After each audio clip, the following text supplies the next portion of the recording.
journal des médias avec Thomas Joubert. Bonjour Thomas. Bonjour, à la une ce matin, le grand soir 3 raccourci à la rentrée. Julien Lepers sans colère après des informations publiées par l'Express. Et puis une lettre ouverte en faveur du Made in France signée par les chefs cuistots d'M6.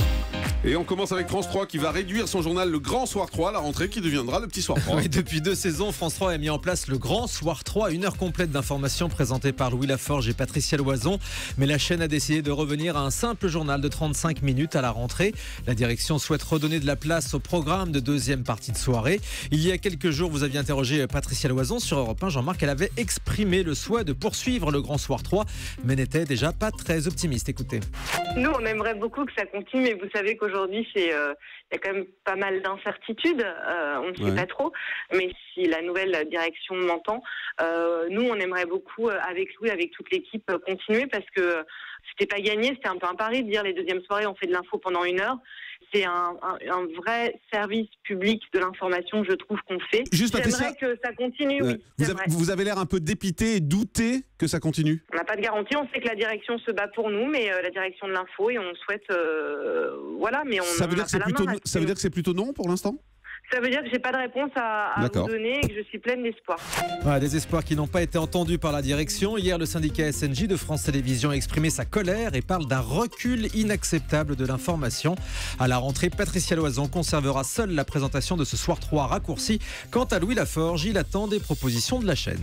Julien Lepers furieux après les informations de l'Express dont on vous parlait hier. Et oui, dans son dernier numéro, l'Express affirme que l'animateur de Questions pour un champion aurait eu un échange tendu avec Delphine Ernotte, la nouvelle présidente de France Télé. Elle lui aurait lancé: je n'aime pas ce que vous êtes et je déteste ce que vous faites. Julien Lepers a immédiatement réagi sur votre site, Jean-Marc, pour démentir totalement ces informations. C'est faux à 100%. Je ne la connais pas, je ne l'ai même pas rencontrée 3 secondes au détour d'un couloir. Selon lui, la nouvelle présidente n'a jamais tenu de tels propos. L'animateur se dit scandalisé et parle de diffamation. Cyril Ferraud récupère la présentation du festival interceltique de Lorient. C'est un des moments forts de l'été sur France 3. Ces dernières années, c'est Tania Young qui assurait les retransmissions. Mais l'animatrice n'est plus un visage de France 3 depuis son départ de Faut pas rêver pour le service météo de France 2. La chaîne a donc décidé de faire appel à Cyril Ferraud pour présenter le grand spectacle interceltique qui sera diffusé en prime time au mois d'août avec pour invité d'honneur la Cornouaille et l'île de Man. Autre rendez-vous de l'été, le concert de Paris retransmis par France 2. Depuis 2 ans, la chaîne diffuse ce grand concert classique organisé sous la Tour Eiffel avant le traditionnel feu d'artifice du 14 juillet.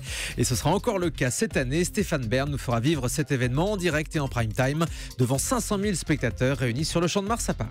La boîte à musique de Jean-François Zigel va fêter ses 10 ans cet été. L'émission incontournable de France 2 tous les étés consacrée à la musique classique. Le rendez-vous fête cette année son 10e anniversaire.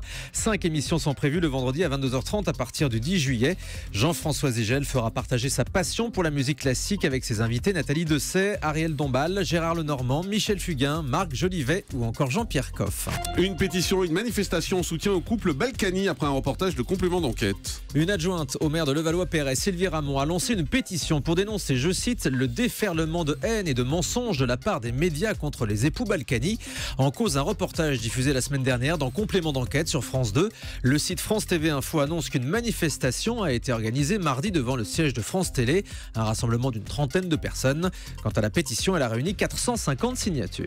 Une nouvelle plainte contre la nomination de la nouvelle présidente de France Télé. La CFDT a annoncé à son tour un recours au Conseil d'État et une plainte au pénal contre la nomination par le CSA de Delphine Ernotte. Le syndicat fait suite à la plainte déposée par Didier Quillot, l'un des candidats malheureux, et à celle de la CGT. Le syndicat dénonce l'opacité de la procédure de nomination et le manque d'impartialité du CSA. Et puis les chefs cuisiniers d'M6 écrivent une lettre ouverte en faveur du Made in France. Cyril Lignac, Guylaine Arabian, Yves Candebord et Philippe Etchebest appellent les consommateurs à changer leur comportement alimentaire. Ils rappellent que manger français devient une nécessité économique, écologique et sanitaire. Aujourd'hui, 80% des produits alimentaires vendus en supermarché seraient d'origine inconnue.